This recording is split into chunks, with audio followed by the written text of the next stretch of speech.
a palavra à doutora Marília Paiva.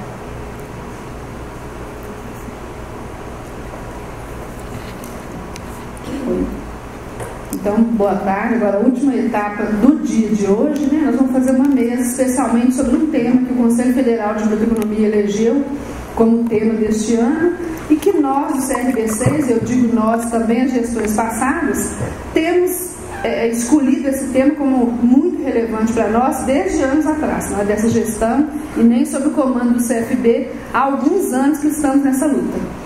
E aí convidamos duas pessoas muito empenhadas, que foram parceiros nossos, são parceiros nossos, claro, e a gente vai explicar um pouquinho por quê. A bibliotecária Cindy Antônia Alves, que foi a coordenadora da Comissão de Bibliotecas Escolares da gestão passada, do Conselho Regional, e o vereador Gilson Reis, que teve um papel imprescindível num momento muito importante, né, que nós todos até aplaudimos aqui de manhã, que foi aquela criação, aquela lei na Câmara Municipal de Belo Horizonte, que criou centenas de cargos novos de bibliotecário, e que é uma luta também que precisa ser expandida para o Estado, para outros municípios, né? Porque ano passado eu estive num evento na Câmara Federal sobre a regulamentação da Lei 2244, sempre teve o espaço mesmo. E você sabe que é uma possibilidade, a possibilidade de andarmos para trás, hoje, ela é real. Eu vou repetir, não podemos cochilar. Você cochilou depois do almoço, você acorda e tem uma notícia ruim. Eventualmente é uma notícia boa, né? De repente, qual que é a boa, hein? Você não soube hoje, não? Teve Nossa, tem ninguém gravando. Tá gravando. Meu Deus, não disse nada. Mas enfim, é um tema mais do que relevante e hoje nós precisamos nos preocupar não só com o já conquistado, não só com o que precisa ser conquistado, mas nós estamos tendo que brigar pelo que foi conquistado há 30 anos atrás da Constituição, né? Nós temos que ficar preocupados com o que construir e para que não seja destruído o que já foi construído. Então, assim, esse tema é muito, muito importante para todos nós. Como eu disse de manhã, mexeu com uma biblioteca, mexeu com todas. Essa é a base da construção da visibilidade social do bibliotecário, a biblioteca escolar. É a base da possibilidade de criação de competências informacionais, competências de letramento, também capital cultural, de famílias que têm chegado até a escola, né, cujas crianças têm chegado à escola sem isso, sem esse arcabouço, sem essa bagagem. Então, destruir a possibilidade de gerações, né? Assim, não investir na escola, não investir na biblioteca escolar. Então é um tema muito, muito importante. Nós vamos começar com a Cindy, falando um pouco desse relato já do Conselho anteriormente. Eu vou só completar aonde chegamos na nossa gestão e vamos deixar, né, o melhor para o final. O Gilson Reis está dando isso, ok? Deixa o mágico.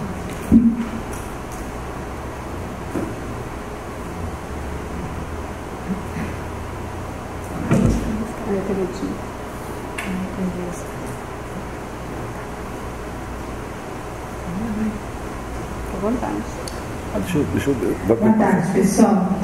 Eu vou tentar ficar sentadinha aqui, porque eu em pé eu fico prolixa. Eu tenho um tempo reduzido, e se eu ficar em pé, vocês podem ter certeza que a gente não sai daqui hoje. Eu vou empolgar, porque o assunto é empolgante. E quem já me ouviu falar já sabe. Como o Mário já comentou, eu sou professora também da Rede Estadual de Educação, né? Além de ser bibliotecária na UFMG. Opa, para frente, estou aprendendo a usar, tá? E membro do CRB, já estive em outras gestões, na gestão passada, na gestão do colega Antônio, que esteve aqui de manhã também falando. A partir de 2013, nós começamos com a comissão temporária de biblioteca escolar, então eu estive nessa comissão desde essa época, quando o Antônio criou a comissão, e nós tínhamos outros colegas nossos que eram os coordenadores, que se retiraram por motivos pessoais, e acabou que eu assumi a comissão. Então vamos lá. Aqui é uma agenda, sim, com o que eu vou falar da biblioteca, do professor para ensino de uso da biblioteca, um histórico das ações que nós tivemos nessa comissão, tá? Porque o tempo não dá para a gente falar tudo que a gente tem feito junto com o CRB. Então vamos lá. A biblioteca. Eu vou falar da biblioteca na rede estadual de ensino, porque é a realidade que eu vivencio há muitos anos. Tem três fotos, gente, assim, duas não é para assustar, mas é só para poder a gente começar a perceber o desafio que a gente tem pela frente. Eu faço parte do projeto junto com a professora Marília, né, um projeto de extensão, e a gente tem feito várias visitas em bibliotecas escolares da rede estadual, da rede municipal, ela que já foi, a rede particular também. Mas essa que eu vou apresentar para vocês daqui para frente é uma da rede estadual. E ela está assim, infelizmente, porque na rede estadual nós não temos no quadro de funcionários da área da educação o profissional bibliotecário. Certo? A gente não tem. Então, se vocês já acompanham essa realidade, todo mundo sabe da mesa, eu vou ter que... Não, vou ficar aí, aqui. Eu vou falar de novo. Vou ficar aqui com você. Para me controlar. Certo? Vamos lá. Não é para assustar, mas é uma biblioteca escolar. A rede estadual. O CRB, em um dado momento, apresentou para a Secretaria de Educação várias fotos, um dossiê que foi feito com várias fotos que os fiscais do CRB, em suas visitas, tiveram relato. Mas essa é uma biblioteca escolar da rede estadual. Essa tem mais ou menos uns 3 anos. Tá? Na verdade, ela era mais ou menos um depósito mesmo. Além de livros didáticos, ela tem outros tipos de materiais e tinha, mas eu fiquei sabendo que continua tendo, somente uma estante de livros de literatura. A profissional que trabalhava lá, todas as 3 profissionais, cada uma no horário, elas não entravam na biblioteca porque o trabalho delas não era na biblioteca, era na repografia da escola. Elas ficavam tirando xerox, certo? E a última foto, essa lá, é só essa estante ali. O resto é tudo livro didático e livros didáticos que não foram distribuídos aos alunos. Os professores não quiseram usar o livro, então vai ficando na biblioteca. Tem uma foto que tem apenas um computador que não funcionava, e essa é uma foto de uma das bibliotecas que eu visitei. Essa Marília não visitou. Realmente ela é organizada. Em cima são livros didáticos, mas ela colocou só para pesar a estante, apesar dela estar parafusada, mas embaixo são livros de literatura. É uma biblioteca grande, está realmente organizada, tá? Tem outros serviços. É uma realidade completamente diferente da realidade daquelas outras fotos que eu mostrei. O que acontece na rede estadual? Nós não temos na rede estadual o profissional bibliotecário, não tem um cargo. Nós temos uma função de professor para ensino do uso da biblioteca. Isso é uma função que é dada ao professor. Não é dada, como não tem bibliotecário, é o professor que vai. No final do ano, quando as diretoras vão fazer a distribuição das turmas, quando vai organizar o quadro da escola, como que essa escola vai funcionar no ano que vem? Quem vai trabalhar com o primeiro ano, segundo ano, terceiro ano, por aí vai? Quem vai ficar com a função de PEUB? No horário que não tem o professor eventual, que é aquele professor que substitui o professor que precisa por algum motivo faltar, as escolas solicitam que o PEUB, que ele vá para a sala de aula. Isso é uma realidade que acontece no estado de Minas Gerais inteiro. Em algumas escolas, muito poucas, a gente tem diretores, que eu e Marília já conhecemos, que não tem essa prática, que eles organizam de uma outra forma, que eles valorizam a biblioteca. Então, eles não tiram esse profissional, que erroneamente se intitulam, e também às vezes os colegas chamam de bibliotecário. Nós estamos sempre fazendo uma correção, não é? É o professor para ensino do uso do biblioteca, tá? O que no caso para nós seria como um auxiliar. E quando tiver o bibliotecário, se continuar o professor, ele vai ser um membro da equipe que vai muito auxiliar na parte pedagógica, né? Vai ser um trabalho excelente, eu espero. Então vamos lá. Quem é o PEUB? Eu já falei com vocês. Nós tivemos há um tempo atrás uma PL, vai aparecer aqui, para poder criar o cargo de bibliotecário na carreira da educação. E está no site da Assembleia, lá vocês podem dar uma olhadinha. Muitos professores reclamando porque a gente queria tirar a vaga deles. Isso foi uma briga e assim, foi terrível, mas acabou que arquivou essa PL, né? Vamos ver para frente o que vai acontecer. Bom, eu vou apresentar para vocês um pouco do histórico das ações da Comissão de Biblioteca Escolar, tá?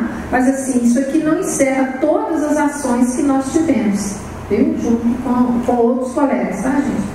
Eu estou representando, mas nós temos aqui a Poliana, que trabalhou com a gente, a Alice, a Carla, na última composição, né? Nós terminamos assim. Então, vamos lá. Em 2013, sob a gestão do Antônio, ele, né, foi criada a comissão de biblioteca escolar, da qual eu fazia parte. Então, quando nós começamos as discussões com a Secretaria de Educação, e de lá para cá a luta tem sido grande.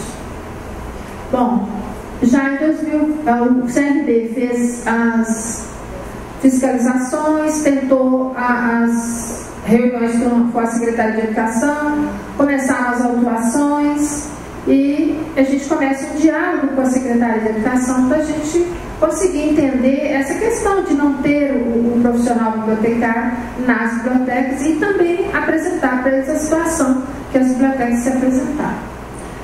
2014, novas fiscalizações e mais uma vez reunião com a Secretaria de Educação.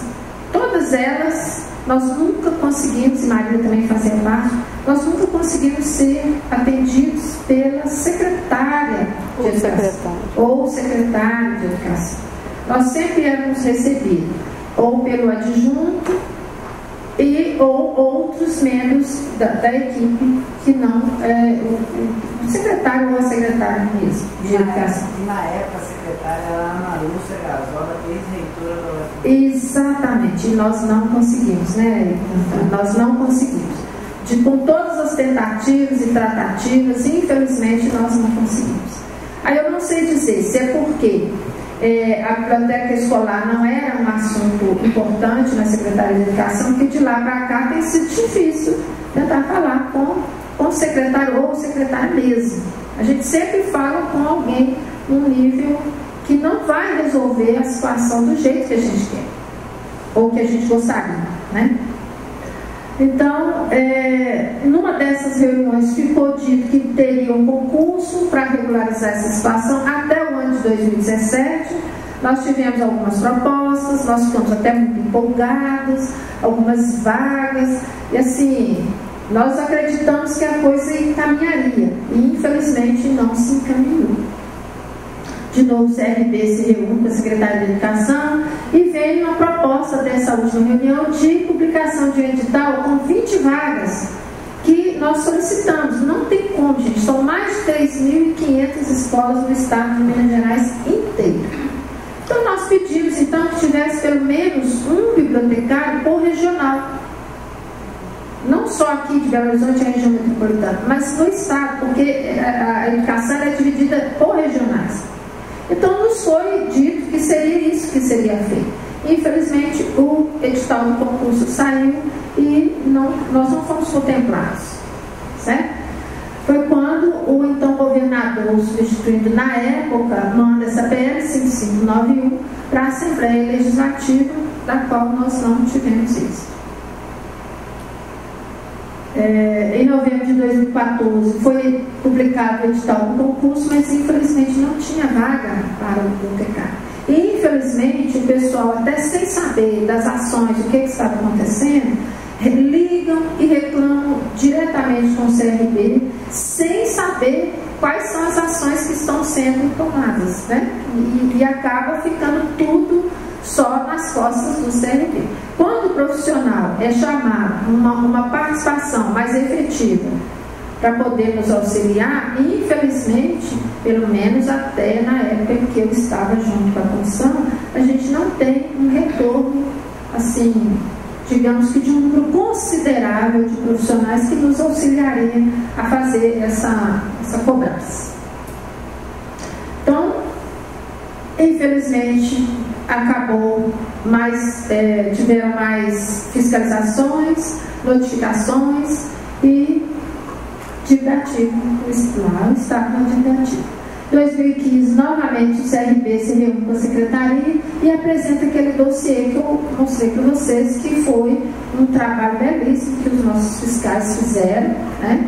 E na época, era então a Marisa, a presidente do CRB, e nós levamos e apresentamos as fotografias, as nossas impressões. Foi uma reunião assim pesadíssima, porque infelizmente a gente tem que brigar para que o nosso direito seja garantido e que a lei seja válida, né?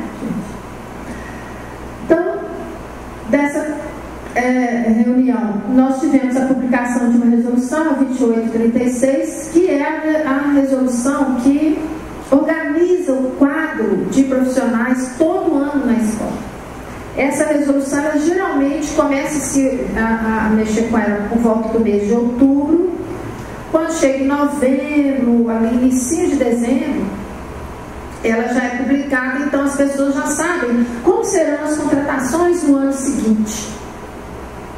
Então, nessa resolução, a gente tem lá onde que, se o professor tivesse o curso de biblioteconomia, ele teria a prioridade na contratação. E nós tivemos um abrigo, o CRB mandou ofício, tentamos reuniões, para que na resolução saísse, na redação da resolução, saísse bibliotecário e posteriormente professor. Mas nós não conseguimos isso, porque a legislação atual, ela não prevê o cargo, então ela prevê para professor.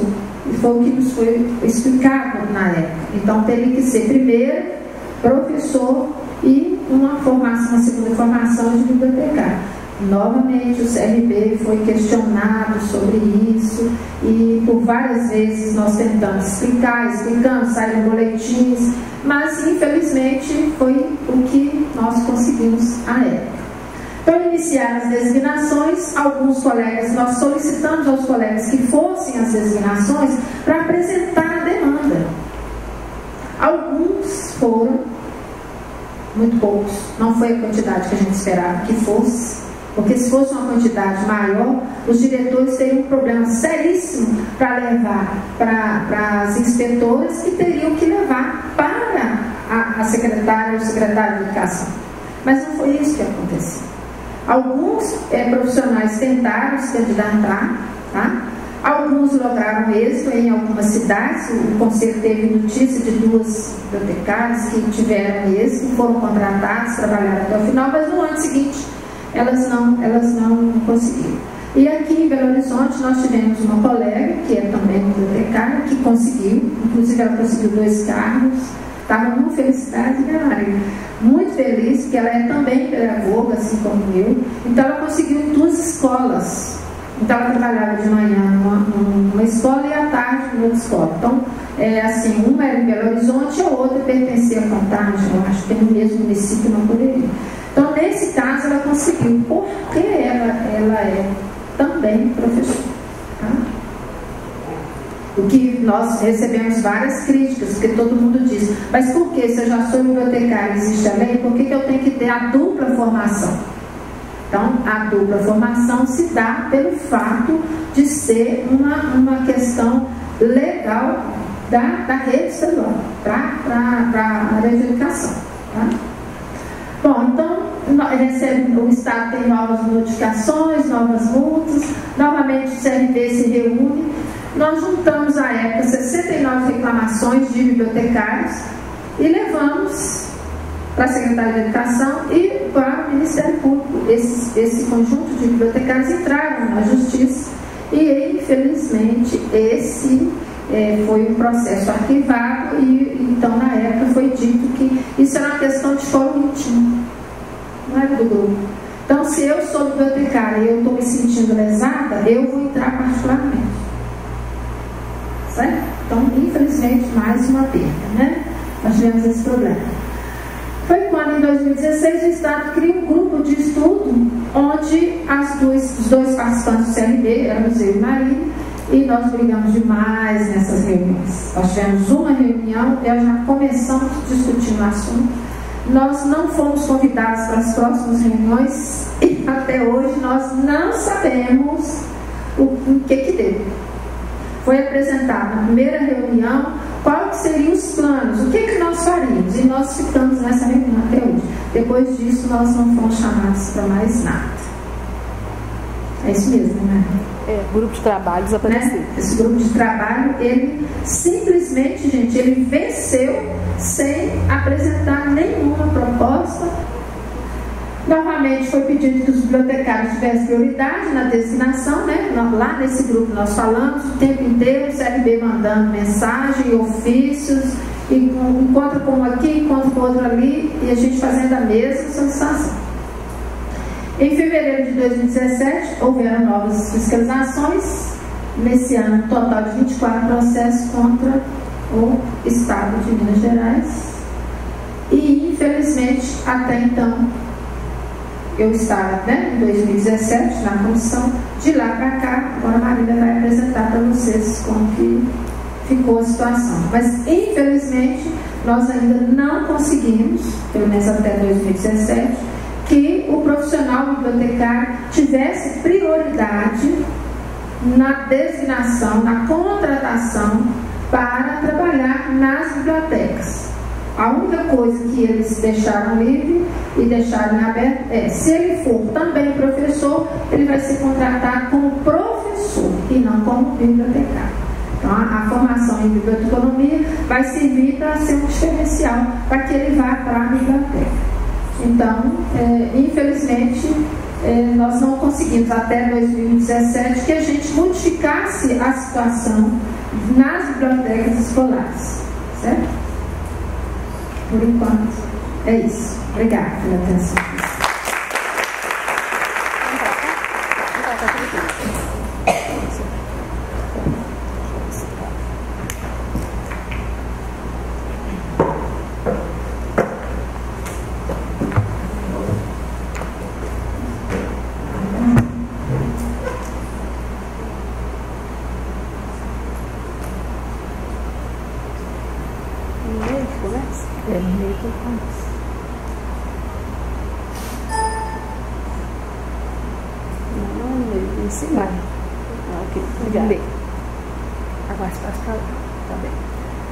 Então vamos começar em 2018, quando a atual gestão assume, né, dando continuidade a essa jornada que a Cindia descreveu, que, né, ela descreveu com calma e tranquilidade, mas na verdade foi uma jornada dura, encontros, desencontros, pedido de ofício, autuações, cobrança de multa, né, que a cobrança de multa nós até temos uma multa grande a receber do Estado, né? Não receberemos, e o Estado não tem essa preocupação. Ao contrário das entidades privadas, dos municípios, que se preocupam com essa multa, se preocupam em ter algum problema com a dívida pública, né? Mas o Estado não tem essa preocupação por vários motivos. Então nós começamos, já em janeiro, nos encontramos com o movimento dos bibliotecários mineiros, que é muito importante.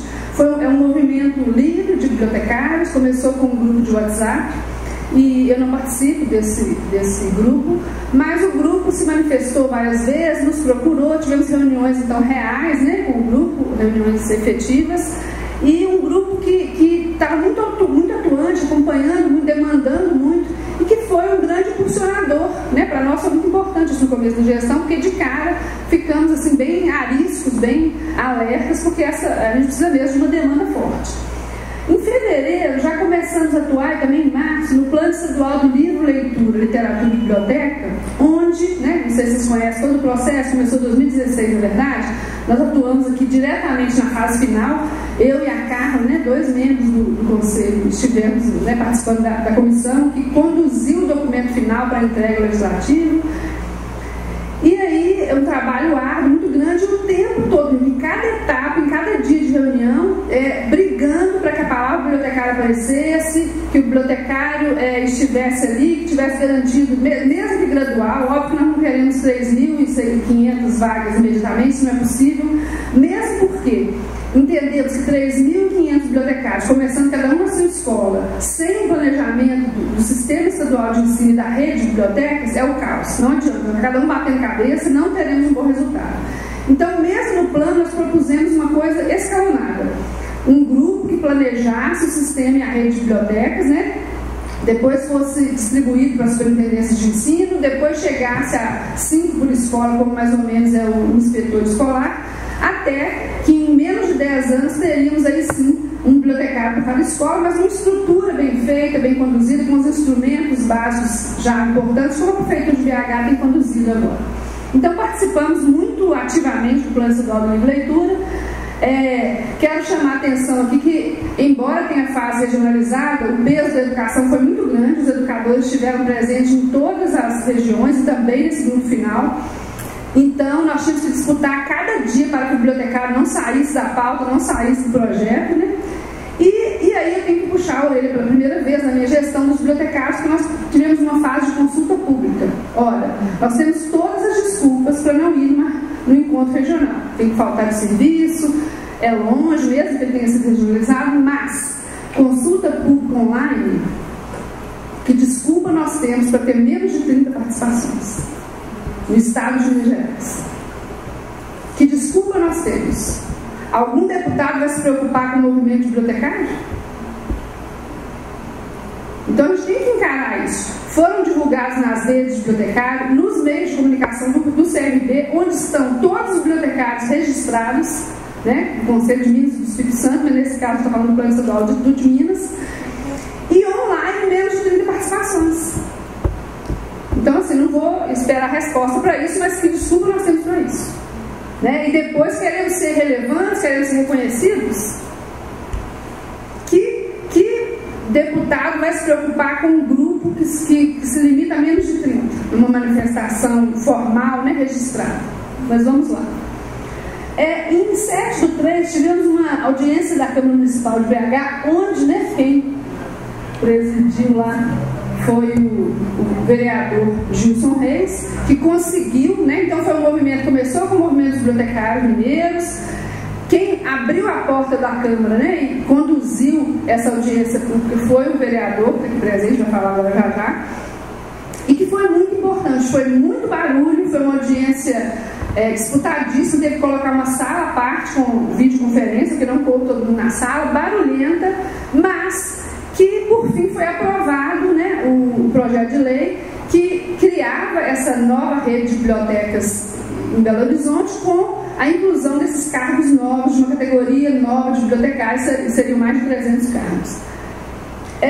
Em julho, o coordenador da BBH, que sabe que hoje de manhã, né, o Ricardo, da coordenação de rede de bibliotecas escolares da BBH, esteve com o conselho, como já tinha sido a gestão dele com a Marisa, que foi a presidenta anterior a mim, e lá ele tinha apresentado o que ele queria fazer, e ele veio prestar contas de tudo que já tinha sido construído desde que essa gestão entrou até julho do ano passado. Então, ele nos procurou, porque ele tinha se comprometido com a Marisa quando entrou na gestão, em fazer encaminhamentos e evoluir a situação das bibliotecas escolares, e cumpriu, e foi nos prestar contas em julho. Em setembro, já na campanha, né, eleitoral, o então vereador Gilson Reis se candidatou a deputado estadual. O conselho não podia simplesmente colocar essa divulgação no seu WhatsApp, ou no seu Facebook, ou no seu Instagram, né? Como entidade pública, ele não pode fazer isso. Mas nós proporcionamos uma reunião presencial com o então candidato a deputado estadual, que já tinha nos ajudado tanto na Prefeitura de BH e que era potencialmente o deputado, nosso deputado, na Assembleia Legislativa. E aí o grupo de WhatsApp, todo mundo foi repassando para os seus bibliotecários, convencendo seus familiares, mas enfim, o fato dele não ter sido eleito deputado estadual também é uma conta que nos cabe. Era uma pessoa que já tinha se comprometido conosco, porque uma coisa é o que nunca fez e que promete fazer, qualquer um promete. Mas ele já tinha se comprometido e atuado em nosso favor na Câmara Municipal. Então era a hora dos bibliotecários agarrarem essa oportunidade. Mais uma vez eu digo que não agarramos. Não agarramos porque não elegemos. Santa Catarina, que elegeu uma bibliotecária, deputado federal, Rio Grande do Sul. Então assim, isso, vocês, até estive com ela no Senado. Você, no evento de bibliotecário do Senado, você tem isso, você tem que agarrar isso e levantar. Porque é uma pessoa que já tinha se comprometido, já tinha atuado conosco. Não é uma pessoa que nos prometeu, porque a gente foi recebido por um monte de deputados, todos eles acham a biblioteca a coisa mais linda do mundo, adora, né? Serve cafezinho pra gente, mas não tem um mandamento, né? Então isso aqui é muito importante. Mais uma vez, é um momento que a rede de bibliotecários, tanto de WhatsApp, que tem grupo de WhatsApp falando mal do conselho, falando mal de todo mundo, onde eles estavam que não abraçaram essa causa, replicaram, e aí replicaram mesmo viralmente, né? Para a gente conseguir isso. Teríamos uma coisa garantida agora, né? Pelo menos uma pessoa já comprometida conosco e já no percurso iniciado. Inclusive a participação da reunião foi baixa, né? Então foi uma reunião à noite, depois local de trabalho, central, né? Assim, tem poucas desculpas para quem mora na capital ter vindo. Então a gente precisa falar disso também, porque a gente não pode esperar que alguém, igual aquela música do década de 80, né? Que alguém em algum lugar vai fazer alguma coisa pela gente. Tem que parar com isso, parar com essa ideia. Em outubro é que conseguimos pela primeira vez uma reunião da Secretaria Estadual de Educação, né, na continuidade dessa Comissão de Biblioteca Escolar, em que também, mais uma vez, tivemos a promessa: agora vamos ser recebidos pela secretária, mas não fomos. Aí a secretária adjunta também, ela só nos cumprimentou e falou assim: infelizmente não posso receber, quem vai receber fulano. Aí eu já faço aquela cara, então não precisava nem ter vindo aqui, porque com essa pessoa que eu estou falando tem anos, não resolve. Em dezembro, estivemos na audiência pública na Câmara dos Deputados, onde estava sendo uma audiência sobre a regulamentação daquela lei de biblioteca, gente, mas piorando em tudo. Dando mais 4 meses, 4 anos para o cumprimento da lei e baixando os níveis de exigência da lei. Eu até disse lá, oferecendo muito para quem já tem e pouco para quem não tem. Num país desigual como o nosso, a gente tem que oferecer um excelente para onde não tem nada. Eu não posso oferecer um excelente para a capital, porque aí ele já tem mais acesso a uma série de instituições, né, de ambientes em que ele possa crescer culturalmente e educacionalmente. Então foi um dia também terrível. Só eu tive direito à voz, a não ser quem estava na mesa, eu me inscrevi assim que cheguei. Então o deputado não pôde, não permitia a minha fala, porque tinha tempo, não tinha mais ninguém inscrito, não tinha quase nenhum deputado lá também. Então falamos, brigamos muito, e eu não sei como está a comissão hoje, porque eu não participava do grupo, não fui convidada para o grupo que desenvolveu essa regulamentação, mas que era terrível, gente. Ela anda para trás na própria realidade. Eu disse para eles: para fazer essa lei, não precisa fazer lei nenhuma, pode deixar de executar, porque ela oferecia coisas piores. Inclusive, na distribuição da lei, alguns bibliotecários empregados em biblioteca escolar iam ser desempregados, porque o nível estava abaixo do que nós temos hoje na realidade, que já é ruim. Então você precisa ficar atento e participar de tudo e dar peso quando for necessário. Em dezembro também, foi em dezembro? Deixa eu pôr a data. Não, 25 de janeiro, eu acho, né? Foi esse ano? Foi esse ano. Tivemos uma sentença parcialmente favorável a nós, de uma ação civil pública que fizemos contra o Estado, e o juiz acolheu apenas parcialmente os nossos pedidos, disse que não podia mandar o Estado criar um cargo, mas podia, né, e foi o que ele fez, dizer que as designações deviam voltar àquele sistema de 2016 e 2017, que o bibliotecário que fosse também pedagogo, ou o pedagogo que também fosse bibliotecário, tivesse prioridade. Foi o máximo que ele nos concedeu, né? Então foi um ganho parcial, mais um ganho moral, porque ele admite toda a legislação, admite a nossa jurisdição para fiscalizar o Estado, admite tudo, só que não concede no final. Oi? cabe recurso e vamos, né? Mas só a coisa o Estado ganha muito tempo, porque a gente recorre, eles também podem recorrer, e eles não têm medo, né, como uma entidade privada, de ser fechado, e etc. Mesmo porque a biblioteca não existe, não tem perigo de ser fechada. Então, o que ele prevê, então, é que para o professor de ensino de biblioteca, se observa a disposição de 2016, que valia em 2017, que o professor que tiver biblioteconomia seja o primeiro.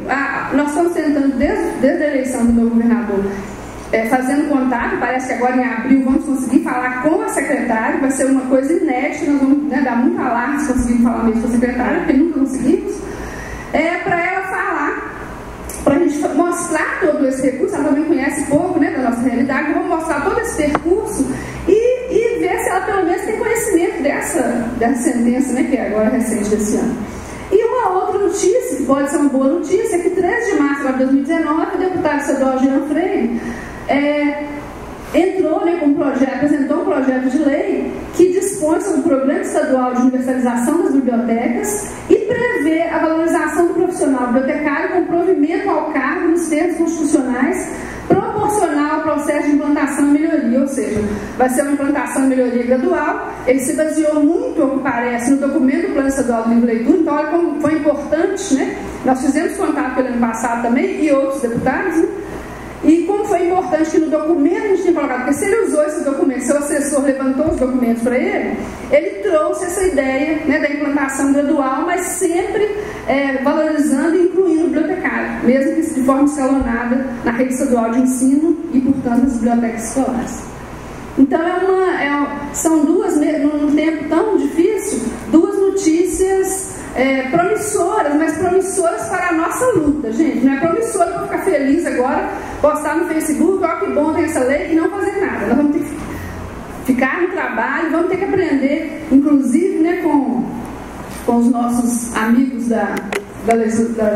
que trabalham no Legislativo, porque para fazer uma audiência pública, esse deputado apresentou o projeto de lei, mas a gente não sabe se a pessoa que está, por exemplo, na Comissão de Educação é favorável a ele. Então a gente não sabe como atuar assim. A gente precisa de ajuda de assessores, porque como é que eu atuo se o presidente da Comissão de Educação não for favorável a esse? Quem que a gente vai buscar, por exemplo, para audiência pública, né?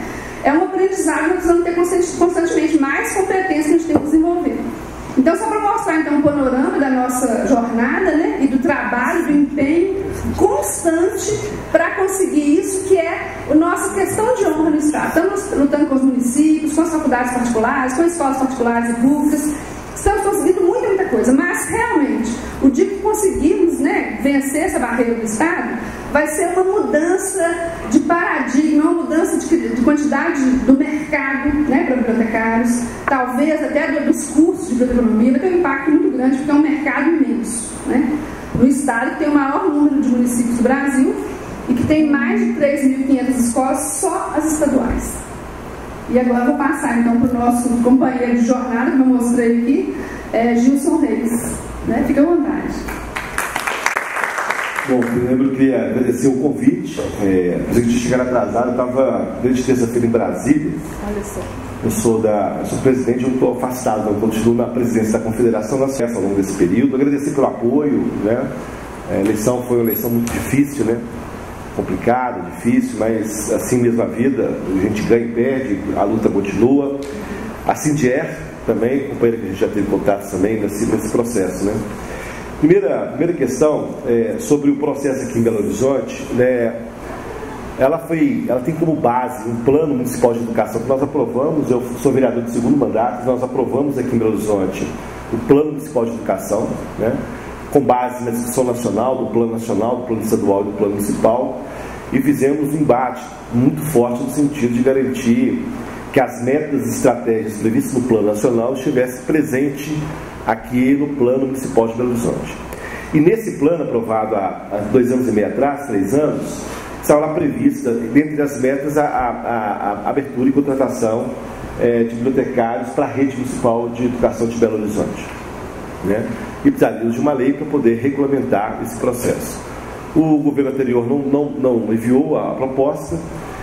A meta deveria ser cumprida até 2020, a meta da contratação desses trabalhadores na biblioteca. Então foi apresentado um projeto de lei no ano de 2017 na Câmara Municipal, e havia um conjunto de problemas, inclusive a questão dos bibliotecários, porque a Prefeitura não tinha uma clareza do que era a proposta integral, enfim.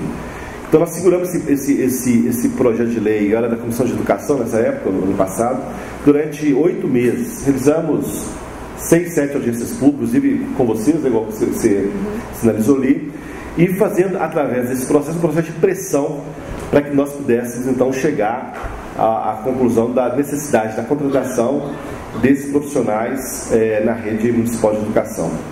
Então, essa foi uma pressão grande, a presença sua foi fundamental, né, nessa jornada, muita gente, como foi dito aqui, terei mais 200, 300 pessoas aquele dia na Câmara, né, no sentido da pressão em cima da própria Secretaria Municipal de Educação, né, da Secretaria, do próprio governo.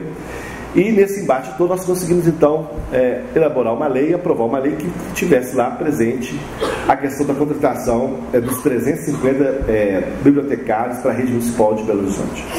Então está prevista em lei.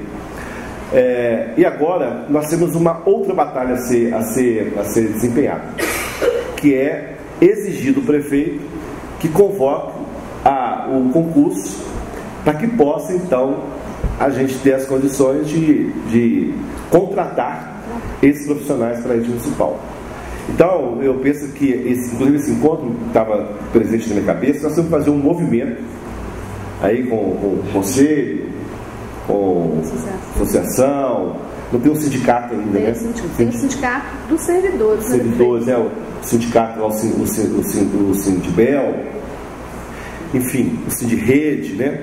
Para a gente pressionar que a Prefeitura faça então a convocação do concurso público, porque o prazo que eles têm para poder convocar, para poder integralizar as pessoas na rede, é em 2020.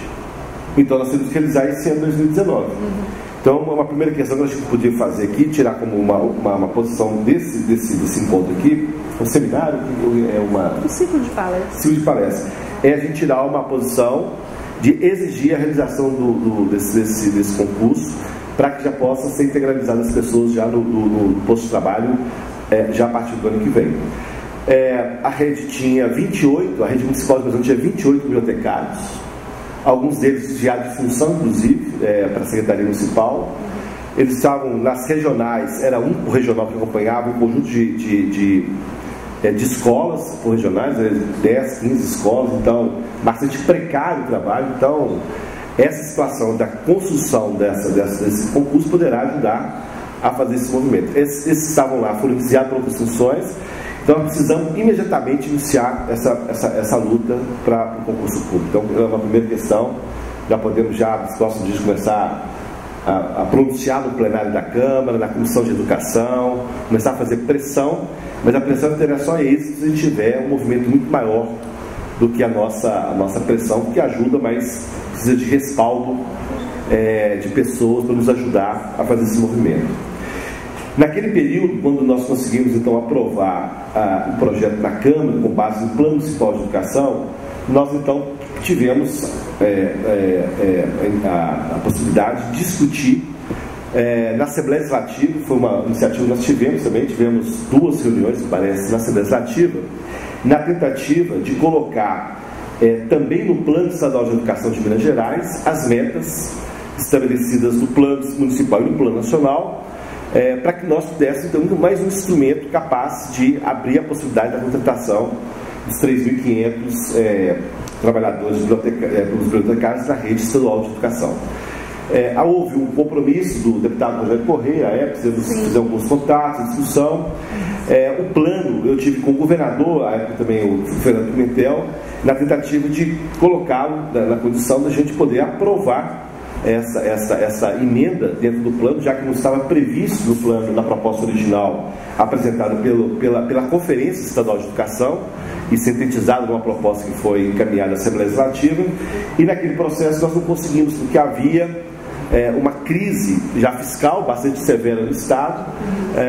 O governo tensionado pelos grupos fundamentalistas que tinham dentro do plano o único objetivo discutir a questão da escola sem partido, ou da questão que envolvesse a questão da ideologia de gênero dentro da escola. Então havia uma pressão muito forte, e o grupo de evangélicos presente na Assembleia Legislativa não queriam, em hipótese nenhuma, votar o plano, e uma pressão também dos sindicatos, da sociedade, no sentido de resolver problemas candentes, de salários, de cargos, de plano de carreira. Então havia uma pressão muito grande. O governo segurou esse processo e só foi aprovado no final do ano de 2018, o plano estadual. E não foi incluído no plano estadual aquilo que nós tínhamos negociado previamente. Também, como foi no apagar das luzes, acabou que também a gente não teve condições... Perdeu a mobilização. Perdeu a mobilização, nós tivemos condições de organizar para poder enfrentar esse debate. Então acabou que nós perdemos, na prática, uma oportunidade para incluir no plano estadual de educação as metas conforme tínhamos colocado lá no plano municipal, lá em 2016.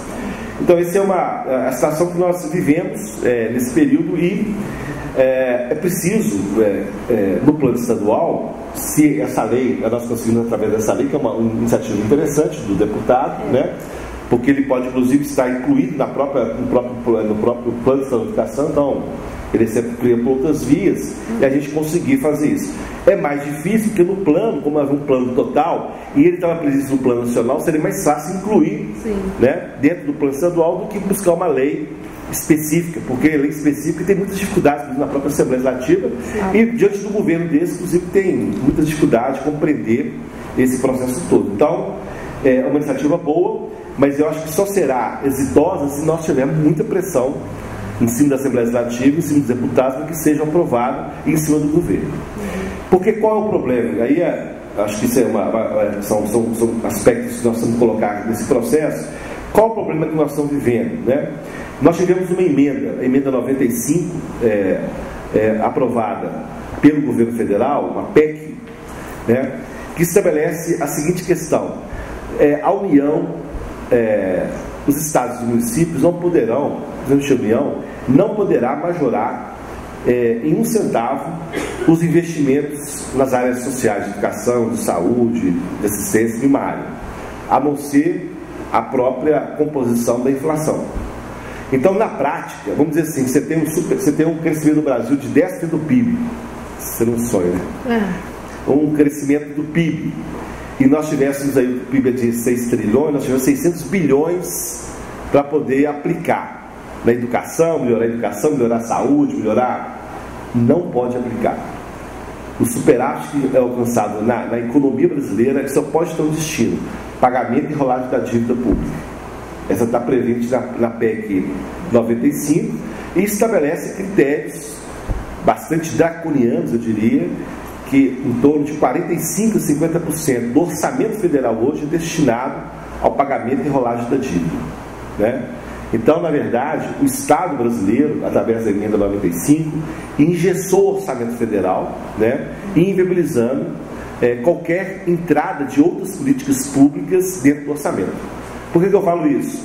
Porque se nós tivermos, por exemplo, a questão da contratação de bibliotecários, ele implicará em custo maior. Então só existe uma alternativa: entre os bibliotecários sai outra coisa, ou sai outra função, sai outro trabalhador, sai outra rubrica de investimento. Então essa é uma luta política que nós vamos travar. Esse é um debate público na autoridade, que nós precisamos tirar essa PEC. A emenda 95 não interessa a ninguém, a não ser o sistema financeiro e as grandes empresas que detêm o título da dívida pública brasileira, para poder continuar ganhando bilhões, A dívida hoje está da ordem de quase 3 trilhões de reais, e os caras ganham fortunas da rolagem da dívida. Então, é uma primeira questão.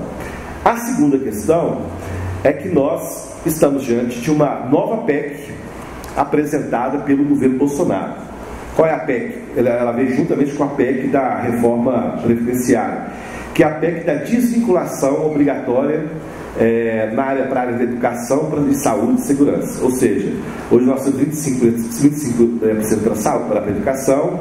A saúde é um debate sobre os 10%, aquela emenda para poder chegar aos 10% do PIB, e a segurança não tem. Mas o que o governo propõe? Acaba com qualquer vinculação orçamentária no orçamento federal brasileiro. Ou seja, a educação não terá mais previsão de 25%, e, portanto, se isso acontecer, nós teremos muitas dificuldades, né, de ter qualquer política pública que avance no ambiente da educação. Então, essa é uma outra luta que nós temos que travar, que é impossibilitar ou inviabilizar a aprovação dessa PEC no Congresso Nacional. Porque seria, na prática, a destruição da educação pública brasileira e da saúde pública brasileira, né? Ficaria na mão do Congresso Nacional todos os anos definir quanto seria colocado para a saúde e educação e para a dívida e para outras coisas. Então, a pressão cada vez maior dos setores financeiros em torno do orçamento vai inviabilizar, com certeza, qualquer política pública de forma mais vigorosa, né? Então, esse é um elemento importante na luta que nós estamos travando e inviabilizar essa PEC. Ela está já tramitando no Senado Federal, logo depois da apresentação da PEC relativa à reforma previdenciária.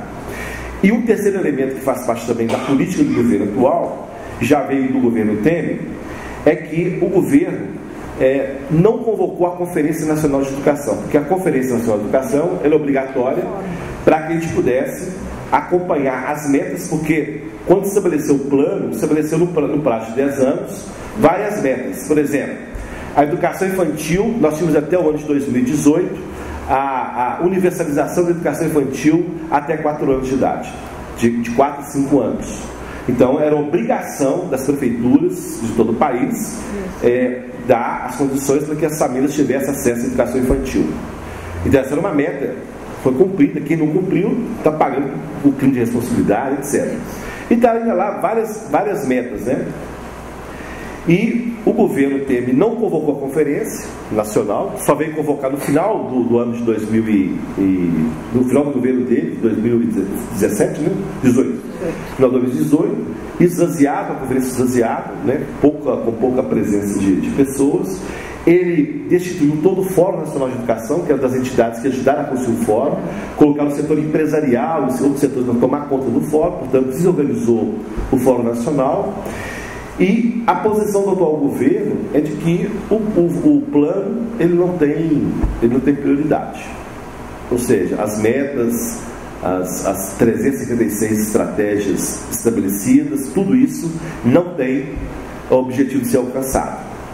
Então, na prática, nós podemos estar chegando a estaca zero novamente do projeto de construção de educação de qualidade. Estou falando isso porque, dentre as questões que envolvem as 350 estratégias, estava lá a questão dos bibliotecários, né? Como meta a ser alcançada dentro da estruturação da educação brasileira. E para estruturar a educação brasileira, um dos temas centrais era a questão do financiamento da educação. Né? Nos últimos 15 anos, governo Lula e Dilma, principalmente, a educação teve quase que 120% de aumento da receita, do orçamento para a educação. Então houve uma expansão muito grande para poder absorver essas políticas de universalização da educação básica, pegando da infantil até o ensino médio, a expansão da Universidade Pública Federal Brasileira. Nós tivemos uma construção de 17 universidades, dezenas de campos, etc. Então houve uma expansão, políticas públicas na área da inclusão, o problema da questão da educação privada com os programas de inclusão também, enfim. Isso está tudo sendo rediscutido e reavaliado pelo atual governo, né? E a tendência é de que a gente não tenha o cumprimento das metas e, portanto, o recuo do processo de construção da escola pública e dos planos estabelecidos, né? Hoje, a lógica que se estabelece é da privatização, né? A ideia de privatizar todas as universidades públicas federais do país, entregar para o capital privado, para as grandes empresas nacionais e transnacionais. Então há um debate desse dentro do governo já, né, com esse ministro que está aí, e questões que passam a ser até, do ponto de vista da política, até alguma coisa muito, vamos dizer assim, muito preocupante, né? O ministro da Educação, a ministra da Família, né, aquela coisa da própria concepção da educação, agora a vice do Ministério dizendo que a escola deverá ensinar os princípios da Bíblia em vez da ciência, portanto muda os conceitos até da formação da nossa sociedade. Então é muito preocupante nós estamos vivendo, né? Não só dos retrocessos que já estão em curso e os que poderão vir com mais força, né? e a gente precisa se posicionar diante dessa ofensiva que a gente está sofrendo. Nós chegamos muito próximo de estabelecer uma política pública de educação que não fosse a melhor do mundo, mas que caminhava para poder organizar a educação brasileira com uma perspectiva transformadora, né? E, na verdade, o que nós estamos acontecendo desde 2015 são retrocesso atrás de retrocesso, né? A Base Nacional Comum Curricular, que foi alterada com base no português, matemática e inglês, ou seja, reduz tudo a isso, educação fundamental no Brasil. A reforma do ensino médio, que acaba com a educação do ensino médio para os jovens de 15 a 17 anos das periferias, porque agora são 2.300 horas aulas e não tem mais ensino noturno, agora é EJA juvenil, para formar essa juventude com péssima qualidade, para ser insumo para o mercado de trabalho. Então, um ensino médio totalmente precário, né? E um conjunto de leis aí que estão sendo discutidas e construídas na educação nacional. Então, eu falei dessa parte toda porque a nossa luta agora era para ser muito maior do que foi, né? Porque se vocês sofreram dificuldades do governo do Estado, por exemplo, para não recebê-los, para poder discutir a questão, imagina o Zema, que acabou de demitir 200 vigias que ganhavam um salário mínimo nessas escolas estaduais. 2 dias depois que aconteceu aquele tragédia lá em Suzano. Imagina qual que é o conceito que passa pela cabeça do governante, que a ação dele 2 dias depois de uma tragédia é justamente deixar a escola desprovida de uma pessoa, um trabalhador assalariado que pode eventualmente ajudar numa situação dessa. E logo depois dos crimes cometidos lá em Suzano, nós tivemos em Belo Horizonte 3 escolas que foram ameaçadas de ataque. Imagina a sensibilidade desse sujeito, né? Para com a educação e para a estruturação da educação numa perspectiva transformadora. Eu acho que é muito pouco. Então, espero que vocês sejam contemplados lá com a secretária, né? Que veio do Rio de Janeiro com a mesma concepção de privatização da educação pública do Estado, é a mesma concepção. Estão falando em privatizar o ENG, que é essa universidade estadual ainda muito fragilizada, entregar o ENG para o capital privado. FAPEMIG, então tudo... FAPEMIG sofreu corte. FAPEMIG foi cortado lá embaixo, né, as pesquisas. O governo agora acaba com 13.800 cargos de confiança nas universidades públicas federais brasileiras, né? Eles cortam todos os diretores, departamento, chefe de departamento, diretores de faculdade, tudo, cortou tudo, né? Então o ataque é muito, muito brutal. Então, eu concluo aqui minha fala dizendo que nós precisamos resistir a tudo isso, né? Lutar para aquilo que nós já conquistamos. Então, sair daqui, eu me comprometo com vocês a gente fazer esse movimento, ajudar dentro da Câmara, pressão do governo, para que convoque o concurso público, que isso ajuda também a alimentar nossas esperanças futuras, que é bom, né? Porque também já está no pedido, então há uma possibilidade da gente ter esse concurso, né? E a partir daí também começar também a fazer a pressão a partir da experiência concreta que é aqui em Belo Horizonte, e a gente tentar pressionar o governo do Estado e o governo federal nessa luta política que nós vamos travar nesse próximo período. Então, um pouco disso assim que a gente gostaria de falar. Não será fácil, mas também nós não vamos dar por perdido. Para a gente as coisas da educação nunca foram fáceis, né? Sempre foram muito difíceis, mas nós precisamos retomar com muita energia essa luta nossa e construir essa perspectiva aí para a gente retomar o plano nacional e a política nacional. Só um exemplo, pessoal, assim, a gente pega a história do Brasil, né? Lá em 1930 nós fizemos um plano no movimento das pioneiras da educação, 31, 32, aí quando é 37 o golpe do Estado Novo, acaba o plano. Quando vai em 46, nova constituinte, Plano Nacional de Educação, Sistema Nacional de Educação, fica no banho-maria, tarará, quando em 64, bum, acaba com tudo, não tem nada. Novamente agora, nos anos 2000, Plano Nacional, Sistema Nacional, babá, vem o governo Temer, bum, acaba.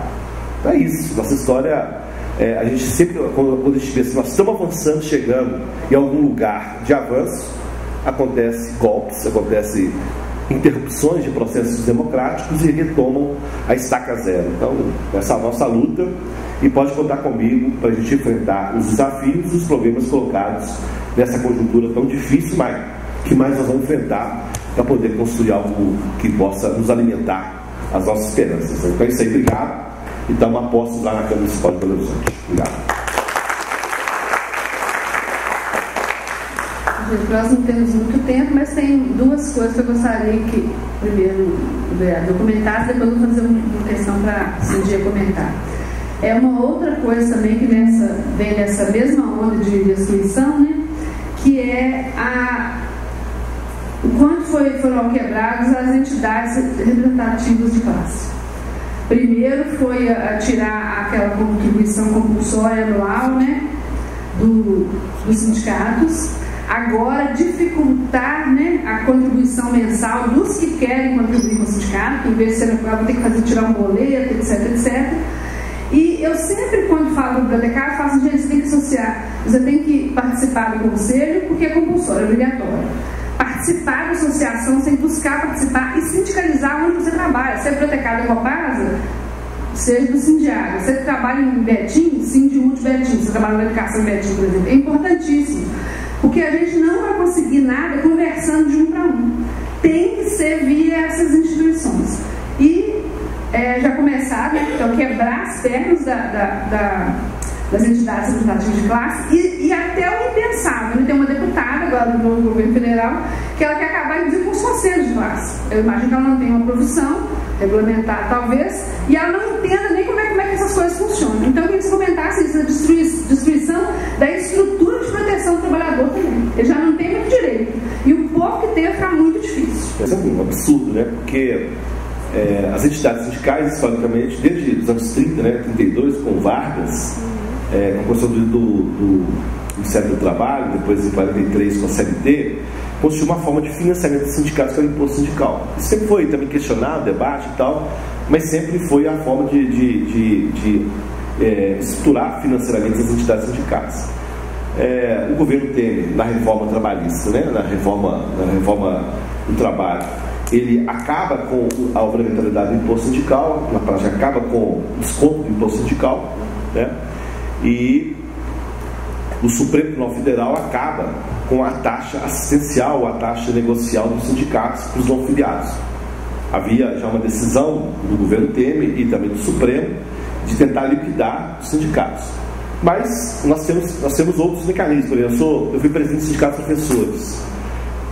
Desde os anos 2000, nós íamos fazendo um debate com a nossa categoria para que os trabalhadores pudessem autorizar o desconto em folha de uma mensalidade para garantir a vida do sindicato. Nós não dependemos do imposto sindical, nós sabemos que um dia isso poderia acabar, né? E começamos a organizar os 5 Minas, né, os sindicatos de professores de Minas Gerais, na perspectiva de financiamento. Então, nesses anos, nós temos hoje em torno de 45 mil professores que pagam mensalmente ao sindicato para poder mantê-lo funcionando. Dia 1º de março, agora o governo fala o seguinte: isso acaba agora. Não pode mais descontar em folha, nem nenhuma contribuição, nenhuma forma de contribuição aos sindicatos, e ela só pode ser feita via boleto, de forma indireta, mandada para casa de cada um. Então, na prática, ele cria todas as dificuldades para que as entidades sindicais possam sobreviver, porque se acontecer, além de dificultar enormemente o trabalho da arrecadação, cada boleto de banco custa em torno de R$2,50, R$3. Então, quem vai ganhar uma fortuna nessa história é o sistema financeiro, os bancos que vão ganhar dinheiro, e os trabalhadores a dificuldade, porque uma coisa é o cara ter descontado lá no salário dele, que vai receber, outra coisa é virar no banco, pagar mensalidade todo mês, resolver. Então, eles estão fazendo isso por uma medida provisória, no dia 1º de março agora, no véspera de Carnaval, e justamente no período da reforma da Previdência, porque eles querem inviabilizar a luta sindical, a luta política, para poder inviabilizar essa reforma, e tentam esmagar os sindicatos, sufocar os sindicatos, né? E queria dizer para vocês, a informação que nós temos lá na Câmara, do governo, é que eles também têm como proposta atingir o sistema S como um todo, acabar com isso também, e os conselhos. Sim. A proposta é vir com uma medida provisória acabando com os conselhos profissionais. Então, aquele discurso que o Bolsonaro fez nessa semana nos Estados Unidos, eu não vim para construir nada, eu vim para destruir, né? Ou desconstruir, que foi a palavra que ele usou. Não vim para construir, eu vim para desconstruir. Então, desconstruir tudo aquilo que foi construído ao longo, diria, desde a República, da Nova República, da República a partir dos anos 30, que é o Estado Nacional, as relações do mercado, da autonomia, do capital e trabalho, enfim, de tudo que ele organizou. Podemos até questionar, nos anos 30 até o regime militar, mas o que eles iam fazer, acaba com tudo. Quem determina as relações do Estado brasileiro será o mercado e principalmente o setor financeiro. Todas as ações têm um carinho do sistema financeiro, porque o cara que comanda a política financeira, que é o tal do Paulo Guedes, é o cara da banca que está lá organizando esse novo Estado a partir dos conceitos que tem o sistema financeiro. Então, essa é a batalha. Eles querem acabar assim também com o financiamento dos conselhos de profissão. E no caso de sindicatos, nós temos dezenas, diria centenas de sindicatos que já faliram. Estão entregando a chave e fechando os sindicatos. Vocês viram essa semana o sindicato dos comerciários de Porto Alegre, são 100 mil comerciários, fechou a porta que não tem mais como fazer. Quer dizer, fechou a porta seguinte, não tem convenção coletiva, não tem acordo coletivo, não tem direito, acaba com tudo, entrega tudo para poder criar uma situação de caos, né? De caos social, porque se você não tem também uma relação e uma regulamentação do capital e trabalho, daqui a pouco esse negócio explode. E vai explodir aí na sociedade brasileira. Então, esse é o momento que nós estamos vivendo da história que eu, particularmente, nunca pensei que poderíamos viver uma situação tão grave como estamos vivendo nesse período. Muito obrigada. E agora a Sindier, né, que embora jovem tem grande experiência na luta, eu queria que você fizesse uma avaliação então, da nossa, né, juntando todo esse contexto político e de luta dentro, né, específico do CRB e dos trabalhadores em geral, você que trabalha no Estado, né, além de trabalhar na UFMG, e portanto você vê, eu digo que assim, aquele chão de fábrica do pessoal que está trabalhando na educação, né? Porque eu sempre disse, gente, quando o bibliotecário não se importa que nenhum professor receba até hoje, né, ou que nem todos os professores recebam até hoje o piso nacional de educação, isso tem a ver conosco. Eu acho que durante muito tempo, muita gente ficou imaginando que isso não tem a ver comigo, porque eu não sou professor. Aí o sindicato também não tem a ver comigo, porque eu trabalho no conselho. E nós estamos sendo, né, depredados e estamos perdendo. Então, eu sei que você tem uma avaliação e sempre ela tem uma mensagem positiva que nos deixa. Já estou antecipando, obrigando para fazer uma mensagem positiva. Não precisa não. Pode ser que está funcionando, aceita melhor. Bom, gente, como vocês viram, a Marília me deixou assim, né? Calça jeans justinha para ficar tudo no lugar. Bom, só complementando a fala do vereador Gilson Reis, quando ele comenta que a nossa questão é a lei da responsabilidade fiscal, em todas as reuniões que nós fomos lá na Secretaria de Educação do Estado de Minas Gerais, gente, a única fala mas isso atinge a lei de responsabilidade fiscal, a criação do cargo. Quando a PL foi mandada para a Assembleia Legislativa aqui do Estado de Minas Gerais, o então governador à época, o que ele fez? Ele cria o cargo de bibliotecário em detrimento da extinção do cargo de ASB na rede estadual de educação, que é o pessoal que trabalha na limpeza e nas cantinas, porque já vem de longa data um desejo de privatizar esse serviço na rede estadual. Isso não é da agora. Isso é uma coisa que vem de longa data. Então, quando a PL vai para a Assembleia, assim, várias pessoas nos questionaram por isso, porque a gente estava tirando a vaga desses profissionais, que na rede estadual é o pessoal que ganha, agora tem que ganhar um salário mínimo, que é o pessoal da cantina e o pessoal da portaria, o pessoal da limpeza. Então, a criação do cargo de bibliotecário estava atrelado à extinção. Por quê? Por causa da lei de responsabilidade fiscal. Amanhã, a rede estadual, estou falando da rede estadual porque eu estou nela, está parando por causa da reforma da Previdência. Então, há uma mobilização do sindicato, dos trabalhadores da educação da rede estadual, para que as escolas paralisem. Essa semana nós tivemos assim, brigas homéricas, porque ano passado, naquelas mobilizações que nós tivemos, eu assim, dentro da escola onde eu trabalho, eu apanhei muito, participei de todas as mobilizações. Amanhã, infelizmente, eu não poderei estar com o pessoal na mobilização, porque eu estarei numa reunião, mas o pessoal agora quer resolver o problema, fazer uma mobilização, e eu não sei se nós vamos conseguir ter uma mobilização tão forte assim amanhã, que é um problema seríssimo. Eu estou em vias de aposentar e as colegas dizem, mas agora você está quase aposentando. E nós? Eu falei, e nós deveríamos ter lutado desde antes, desde muito tempo. Então, infelizmente, nós estamos vivendo esse regime de exceção e de quase que recessão, vamos dizer assim, um desmonte, né, do Estado Democrático de Direito. A luta não é só de uma categoria, nós não podemos falar de luta só do bibliotecário, mas estamos aqui comentando porque nós somos profissionais bibliotecários. Na rede estadual, infelizmente, a gente está tentando ser recebido pela secretária de Educação. Eu também faço votos que a gente consiga, mas eu tenho minhas dúvidas, né? Na hora H, como você já sabe, no corredor a pessoa nos dá 3 beijinhos e diz, estou indo para uma reunião, mas fulano vai te receber, como a Marília comentou. Então eu espero que sejamos, realmente o CRB seja recebido. Mas o que acontece? Para o bibliotecário na rede estadual, na atual conjuntura, infelizmente, eu não vejo que a gente vai ter uma entrada tão próxima, tão breve, como é o que a gente gostaria.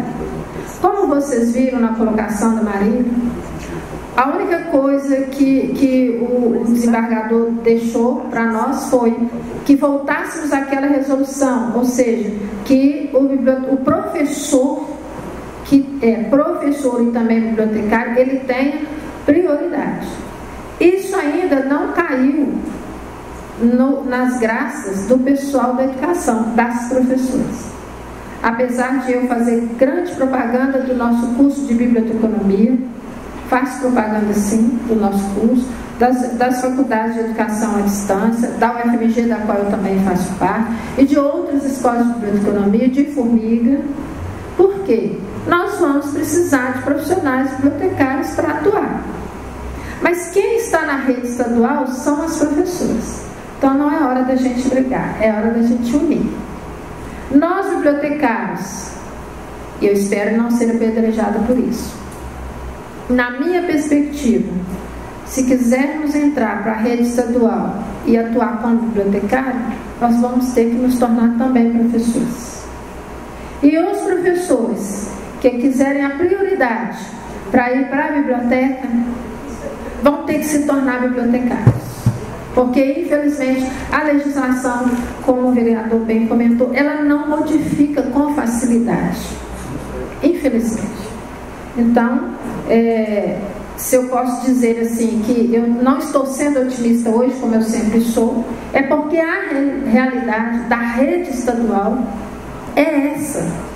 Infelizmente.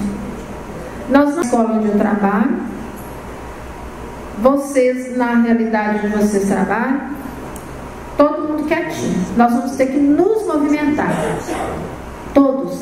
Porque os nossos colegas, os nossos alunos das escolas de biblioteconomia, que estão lá em formação, o mercado que eles têm de trabalho, ele está em desmonte.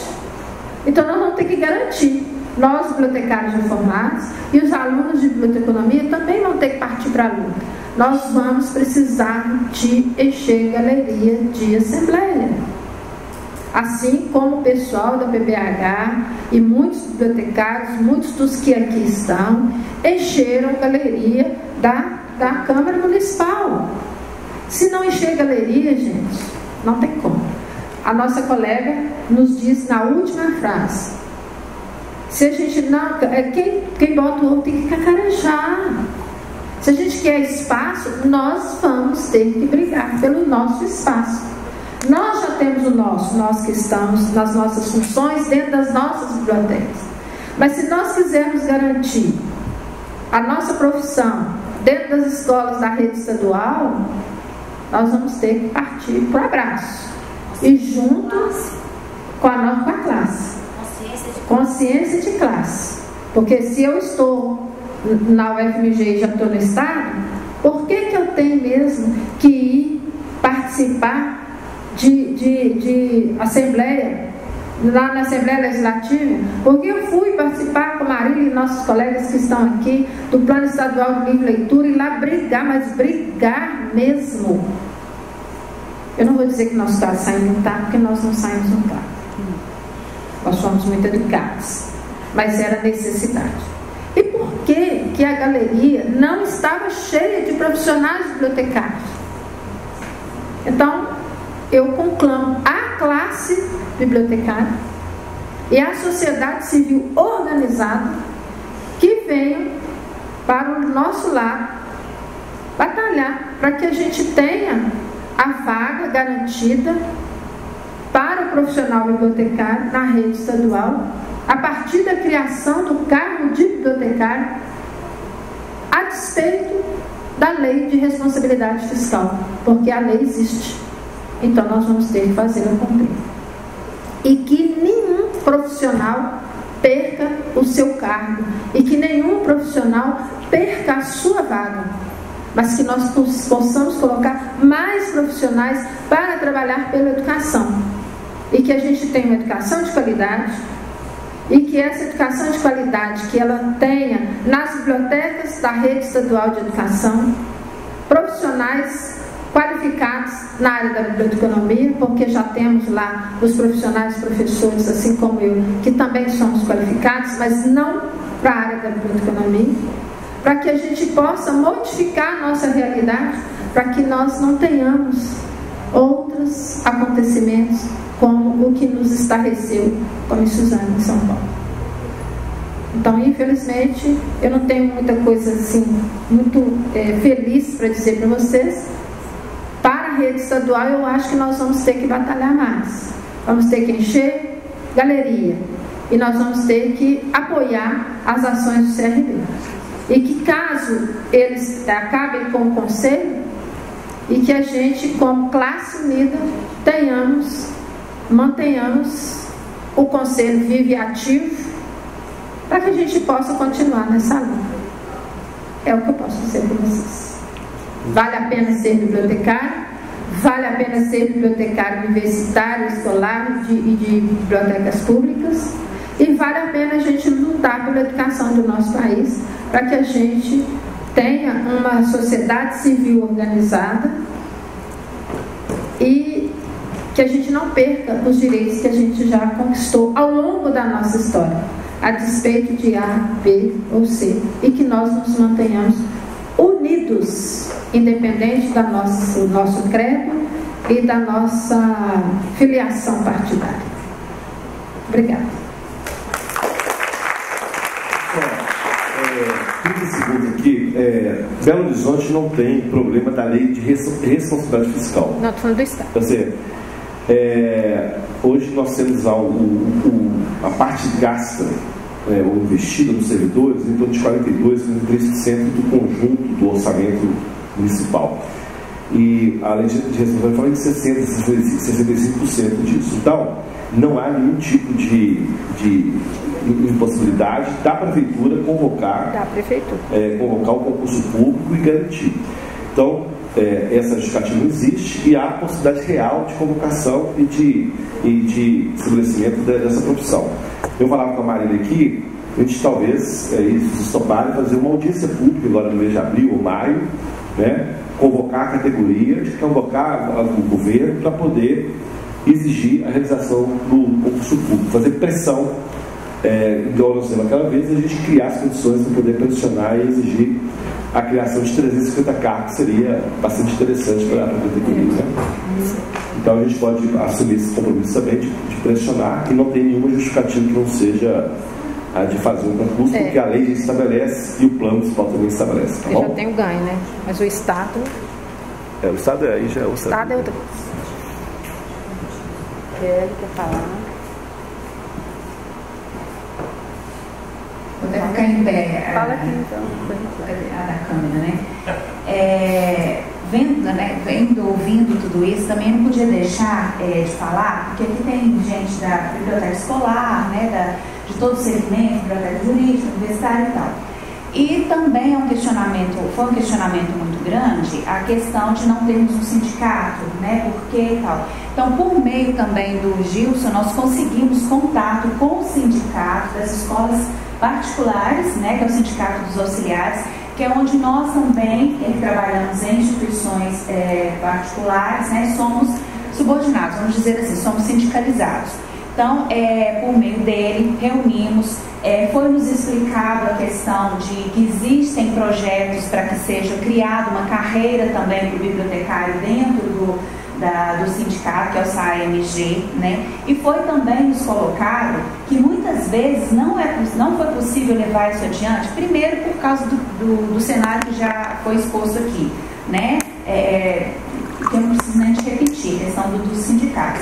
E segundo, que sempre quando se convocava uma assembleia, um momento para que pudessem reunir a classe, para que pudessem exigir, a classe não comparecia. Né? Então não tinha essa adesão. Então, na verdade, aqui eu quero muito mais, né? Também fazer um apelo, porque Marília falava no início do movimento dos bibliotecários mineiros, do qual eu faço parte, Poliana faz parte, Carla, tem muitas pessoas que, né, não sei se mais alguém faz parte, mas eu posso assim falar de cadeira que nós estamos desde a primeira reunião do movimento dos bibliotecários.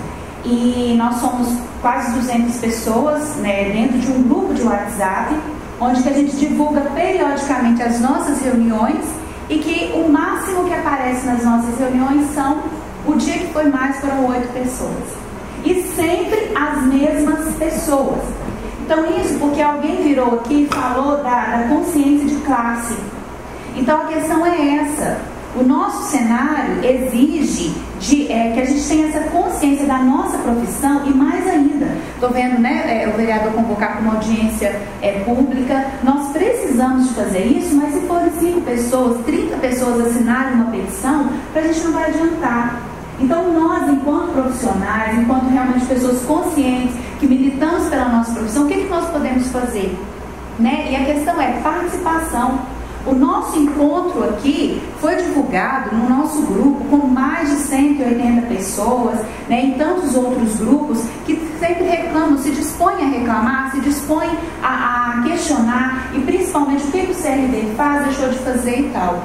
Então, onde é que está a nossa participação e o nosso envolvimento? Porque a questão da cobrança, eu falo isso, né, até perco um pouco da vergonha, porque eu sei que está sendo gravado e vai chegar também até as pessoas que participam do nosso movimento, para que haja realmente esse envolvimento com aquilo que está sendo proposto. Então, na divulgação mesmo do que foi colocado aqui, eu realmente tenho esperança. Nós temos aqui 3 situações que a gente sabe que pode ser concretizado, que nós temos que fazer a partir de agora cobrar. Primeira questão do cargo na prefeitura, é uma realidade. O que nós temos que fazer? Cobrar para que haja o concurso. E isso precisa de quê? De unir forças. Primeiro, nós temos uma outra possibilidade, que na designação desse ano, para o ano que vem, nossa classe de bibliotecários tenha realmente assumido a postura e a função mesmo dentro de uma escola. Nós temos essa possibilidade?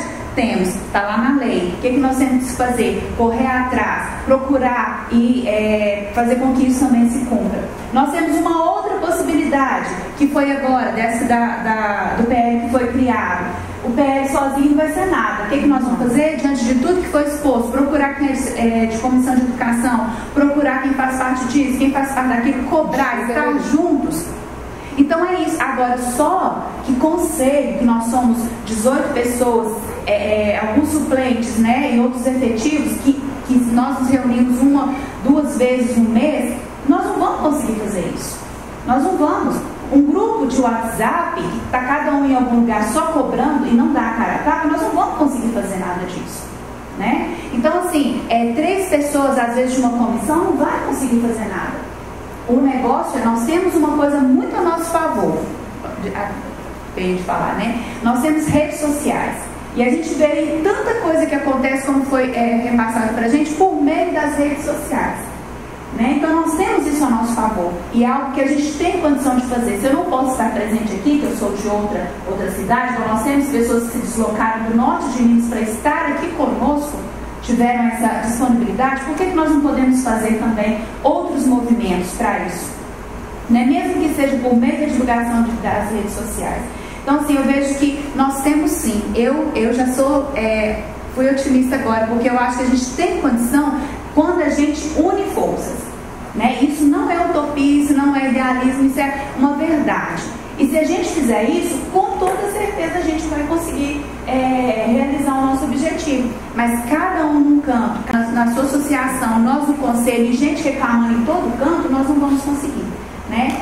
Então, eu agradeço de forma especial mesmo ao vereador que nos acolheu de primeira, reuniu com a gente. Na reunião que ele falou do deputado Rogério Correia, que hoje é deputado federal, ele foi com a gente, ele esteve com a gente, ele sentou com a gente, pegou o plano estadual de educação, ajudou a gente a analisar, pediu para que a gente estudasse o plano, coisa que às vezes nós, enquanto bibliotecários, não sabemos o que passa, né, projeto disso ou daquilo, nós não temos consciência. Então, assim, a gente sabe do envolvimento de umas pessoas, mas 1, 2, 3 não vai adiantar se a classe realmente não unir, né? Então, obrigada, desculpa eu ficar empolgada, porque realmente é algo que incomoda e que precisa de ser falado. Obrigada.